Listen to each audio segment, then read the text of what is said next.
madame. Comment vous présenteriez-vous un jeune dionysien de 18-30 ans?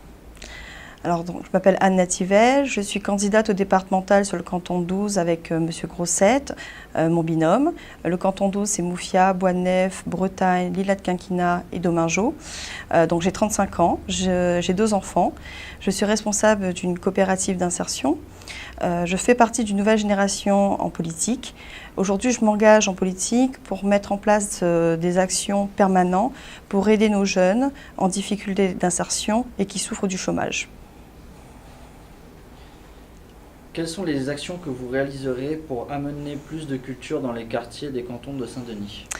Alors déjà, nous souhaitons créer des espaces populaires d'expression qui permettraient à des artistes de venir s'exprimer régulièrement et de faire profiter de leur talent à un plus grand nombre de nos concitoyens. Nous aimerions également mettre en place une prime d'engagement, une prime d'encouragement à la création artistique et culturelle. Il faut créer une nouvelle politique autour de la culture. On aimerait mettre en place des jeunes, des chefs de projet dans le domaine socio-culturel qui pourraient mettre en place ces politiques, en tout cas de la culture pour tous, une culture qu'on aimerait qu'elle soit plus générale, voilà, dans nos quartiers. Que comptez-vous faire pour fluidifier les transports en commun et améliorer la communication sur ces derniers? Alors, le Conseil général s'occupe effectivement du réseau interurbain. Pour nous, la communication est très importante. On aimerait mettre en place une application sur smartphone, pour ceux qui en possèdent un, effectivement, où on pourrait avoir les horaires, des modifications s'il y a lieu en instant T. Et pour ceux qui ne possèdent pas de smartphone, mettre des bornes interactives à chaque arrêt de bus. Ainsi, en utilisant les réseaux sociaux, les médias, nous pouvons communiquer, en tout cas utiliser, nous sommes dans un monde aujourd'hui de communication, il faut que tout le monde ait l'information pour que on peut savoir où on va et quels sont les changements qu'il y a eu lorsqu'il y a des transports en commun. Comment améliorer l'insertion des bénéficiaires du RSA et des contrats aidés et leur créer des emplois durables? Alors il faut mettre en place une politique innovante en matière d'emploi et de formation.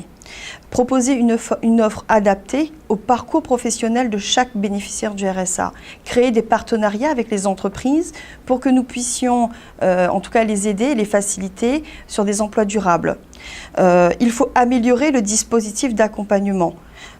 Trouver de nouveaux débouchés dans les secteurs qui embauchent, qui emploient. Je prends par exemple l'agriculture. Aujourd'hui, nous consommons 500 tonnes de miel et nous en produisons 250. On peut accompagner des jeunes apiculteurs dans les quartiers des hauts des cantons pour créer cet emploi durable. Ensuite, il y a l'économie sociale et solidaire. C'est un secteur qui est très porteur d'emplois et il faut se positionner sur ces secteurs. Le département doit amener une politique vers l'économie sociale et solidaire pour répondre à des problématiques de territoire et notamment vis-à-vis de l'emploi, pour l'emploi plus stable.